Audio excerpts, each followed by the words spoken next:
you had a really great day at school. Today I'm Superintendent Galvan with the Greenfield School District, ready to read your bedtime story. And tonight I'm going to read Sofia Valdez, future president. How about that? Yes, boys and girls, you too can become president if you want to. You can dream it, you can achieve it, and we're here to help support you in that journey. So this book is all about celebrating Latino Hispanic Heritage Month and Miss Sofia Valdez, who's super confident that she's going to be president. Love it. Want you to do the same thing. Hola comunidad de Greenfield, soy Superintendent Galvan aquí con ustedes del Distrito Escolar de Greenfield, teniendo más historias para celebrar hispanos latinos de todo este mes. Y hoy voy a leer, o esta noche, voy a leer una historia que se llama Sofia Valdez, una chica que quiere ser presidente. ¿Y por qué no, verdad? Ustedes también pueden ser lo que desean, porque aquí estamos sus maestros y educadores para servirles. So, gracias por estar aquí conmigo. Vamos a leer lo que Sofia quiere hacer. And if your name is Sofia, maybe this book is about you. Here we go. Sofia was a baby who got things done, helping her family before she even turned 1. She and her abuelo went out every week to help elderly friends around Blue River Creek. Who couldn't get out and about on their own with no place together. They were stuck home alone. Sorry about that. A little twisted. Raking the leaves, talking to pets for a walk, or just dropping by for a treat and a talk. Sofia Valdez did as much as she could for her family and friends and her whole neighborhood. A dreamer, a doer, a real-life go-getter. Most people like good, but Sofia, she likes a better. Oh, here we go. Let's see what she does. Sideways here. Every morning, Abuelo walked Sofia to class. They walked home and they went by Blue River Pass, making plans, munching cookies, Abuela and his girl. With a howl, the puppy even came and was racing through the neighborhood up and over. Sofia scrambled to try to keep up with all of that hollering. Then a squirrel ran to the top of a hill made of a leftover junk from the local landfill. They reached the tiptoe of that mountain of trash, which jiggled and broke with a ear-splitting crash.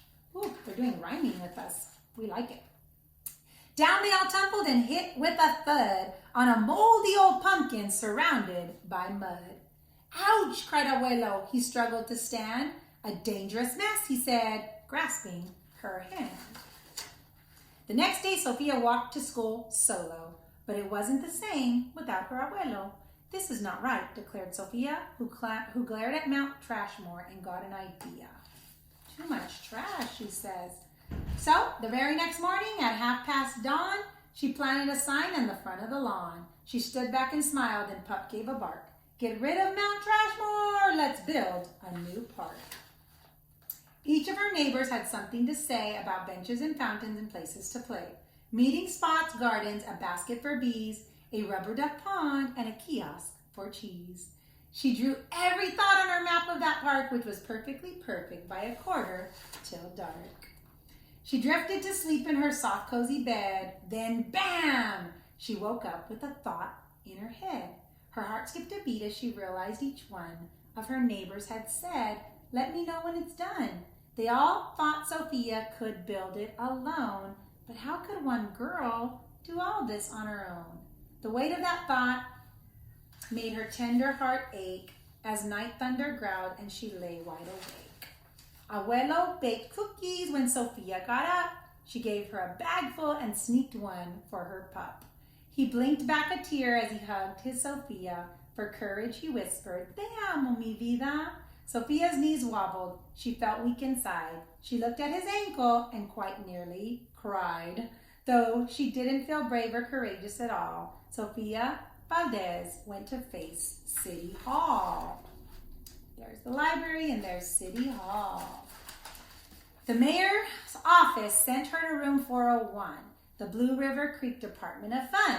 When she went to that downstairs to room 302, the office of duck ponds and cool things to do, to the office of monkeys, the Department of Cheese, then down to the basement, so musty and cramped, where all the town's papers were sorted and stamped.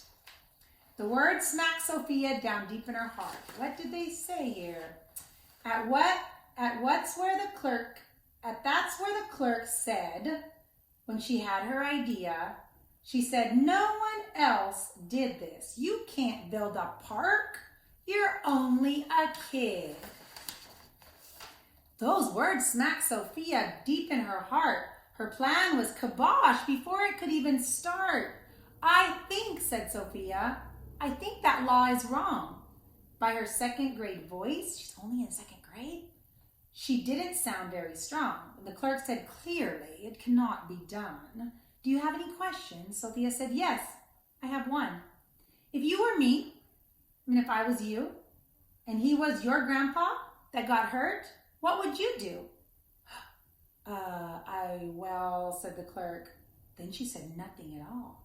She thought and she thought, then she sent out a call to every employee in City Hall.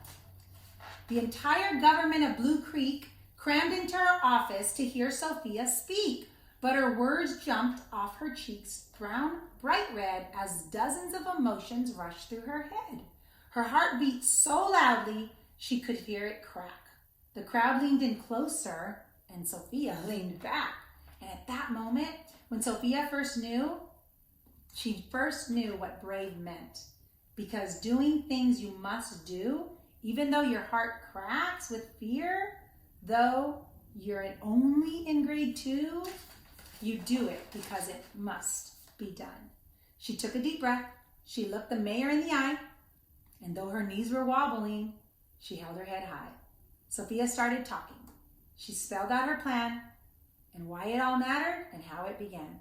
And once she got rolling, she had lots to say about meeting spots, monkeys, and places to play, and other ideas that things they could do at that park. She had thoughts on the library, thoughts about the zoo, and perhaps even a way to combine the two. And, all right, said the mayor, go start a petition. If you really want that park, you need to go ask and send a paper to the commission. And so young Sophia got right to work with some help from the family and pup and the clerk. And before you know it, others joined in. Not all, but a few, like Miss Little Greer and the kids all in grade 2. There were hearings and surveys and taxes to figure them, bulldozers, cranes, and the blue big digger. And they all built a park. They built it. But that's how it gets done. And you start with your own, you start with your hard work, and then for everyone.